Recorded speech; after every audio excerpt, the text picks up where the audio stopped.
अस्सलामु अलैकुम वरहमतुल्लाहि वबरकातुहू। दोस्तों, मैं हूं आपका भाई अदील फैयासी।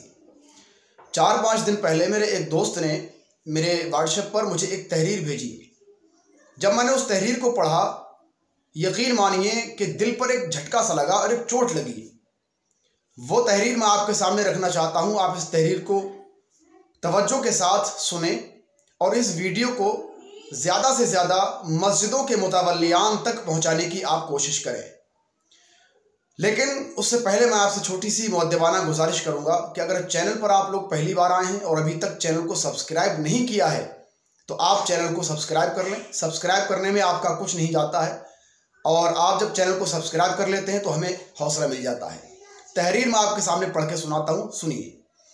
उसमें लिखा है कि गुज़िश्ता साल यानी पिछले साल एक बेहतरीन और माहिर कारी साहब अपनी तदरीस के सिलसिले में आए थे, मगर उस वक्त हमारे पास कोई जगह नहीं थी। यानी जो लिखने वाले हैं वो लिखते हैं कि एक माहिर कारी साहब, बहुत बेहतरीन और बेहतरीन आलिम भी थे वो, और अपने पढ़ाने के सिलसिले में वो हमारे पास आए कि कोई जगह हो तो हमें आप बता दें, मगर उस वक्त हमारे पास जगह नहीं थी।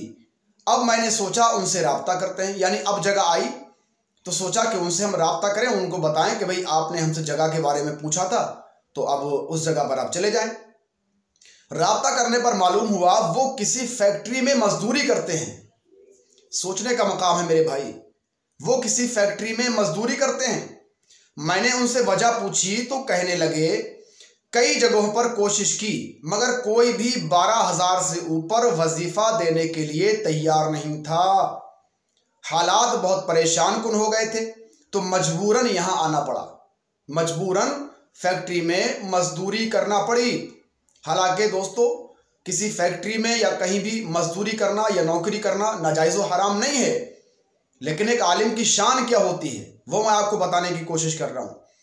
आगे उन्होंने बताया कि अल्हम्दुलिल्लाह यहाँ 35,000 तनख्वाह है। काम सिर्फ प्लांट पर बोतलों की छांटनी का है, यानी जो भी नाकिस बोतल आए उसे बाहर निकालना है, यानी छोटा सा काम है और 35,000 रुपये की माहाना तनख्वाह है। अब सुने, बड़े बड़े जलसे करने, 5 करोड़ के मीनार, 10 करोड़ के दरवाजे और 1 अरब की मस्जिद बनाने से पहले उनको आबाद करने वालों का सोचें, वरना मुस्तकबिल में ये अजायब घर तो बनेंगे, इबादत गाहें नहीं रहेंगी। लोग यहाँ सिर्फ फोटोग्राफी के लिए आएंगे। इसलिए मसाजिदों मदारिस के मुतवल्ली और जिम्मेदारान अइम्मा इकराम और मुदर्रिसीन की तनख्वाहों पर तवज्जो दें कि हमारी नस्लें दीन के फहमो फरासत से महरूम ना रहें। समझ गए आप मेरे भाई? इमामों की तनख्वाहों पर तवज्जो दीजिए। आज ये देखा जाता है कि मस्जिदों के अंदर जब पैसा खूब जमा हो जाता है या मदरसों के अंदर जब खूब पैसा ज़्यादा जमा हो जाता है ट्रस्टियान के पास, तो उस पैसे को वो ये सोचते हैं कि इसे वज़ू खाने में लगा दूँ, गुस्ल खाने में लगा दूँ या फिर बाथरूम बनवा दूँ, कहीं भी लगा दूँ। और जब बस नहीं चलता है तो अच्छी खासी जगहों को तोड़ फोड़ करके, यानी अच्छी खासी जगह भी होगी उसको तोड़ फोड़ करके दोबारा से उस पर नए सिरे से काम शुरू करा देते हैं, जबकि उसकी कोई हाजत नहीं है। लेकिन इमाम जो गरीब 5 वक्त की नमाज पढ़ाता है, एक गरीब इमाम जो आपको 5 वक्त की नमाज पढ़ाता है, सुबह शाम आपके हुजरे में रहता है, आपकी खिदमत करता है, आपके बच्चों को अल्लाह उसके रसूल का नाम सिखाता है, या एक मुदर्रिस जो आपके बच्चों को दीन की तालीम देता है, उसकी तनख्वाह की तरफ, उसके वजीफे की तरफ किसी भी ट्रस्टी की, किसी भी मुतवल्ली की नज़र नहीं जाती। तो मेरे भाई, मस्जिदें बनाने से पहले हुजरों को आबाद कीजिए। मस्जिदें बनाने से पहले इमामों के हालात दुरुस्त कीजिए। जब आप उनको अच्छे तरीके से वजीफे देंगे, अच्छी माहाना तनख्वाह देंगे, तो इंशाअल्लाह वो काम भी आपका दिल खोल के करेंगे और आपके बच्चों को बेहतर तरीके से पढ़ाएंगे। ये तहरीर जब मेरे सामने आई, यकीन मानना इस तहरीर ने दिल को झंझोड़ कर रख दिया कि एक माहिर कारी, क्या उसने क़िरात का मुकम्मल कोर्स इसीलिए किया था कि वो किसी फैक्ट्री में जाकर काम करेगा? क्या एक आलिम दीन ने 8-10 साल अपने असातिज़ा की जूतियाँ सीधी की?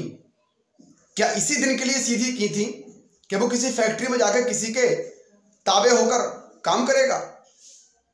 या फिर एक बेहतरीन हाफिज़ कुरान जिसके सीने में अल्लाह का कुरान बसा हुआ है और जो आपको नमाज पढ़ाता है, क्या उसने हिफ्ज़ कुरान इसीलिए किया था कि वो किसी की चमचागिरी करेगा? मैं पहले आपको बता चुका, किसी के यहाँ नौकरी करना, किसी फैक्ट्री में काम करना नाजायज़ व हराम नहीं है। हलाल तरीके से कमाना मना नहीं है, किसी भी तरीके से आप कमा सकते हैं, हलाल रोज़ी आप कहीं से भी हासिल कर सकते हैं। लेकिन कहना ये चाहता हूँ कि आखिर हमारी मस्जिदों के इतने इतने ऊंचे मीनार और हमारी मस्जिदों में संगे मरमर, टाइल्स, पत्थर और न जाने क्या क्या इंतजामात होते हैं, एसियां लगी होती हैं, लेकिन हुजरों के हाल तो आप लोगों ने देखे होंगे ना। फिलहाल दोस्तों ज़्यादा कुछ ना कहते हुए इतना ही आपसे कहूँगा कि इस वीडियो को अपने भाइयों में शेयर कर देना। अगर आपके शेयर करने से आपने अगर 10 लोगों को शेयर किया और एक इंसान ने भी इस पर अमल कर लिया, या एक मुतवल्ली या एक मदरसे का ट्रस्टी अगर जाग गया और किसी भी मुदर्रिस की या इमाम की तनख्वाह बढ़ा दी, तो आप समझ लें कि हमारी मेहनत भी कामयाब हो जाएगी और इंशाल्लाह आपको भी इसका अजर मिलेगा। फिलहाल इस वीडियो में इतना ही, मिलूंगा किसी अच्छी वीडियो के साथ। तब तक के लिए अपना ख्याल रखें। अस्सलामु अलैकुम वरहमतुल्लाहि वबरकातुहू।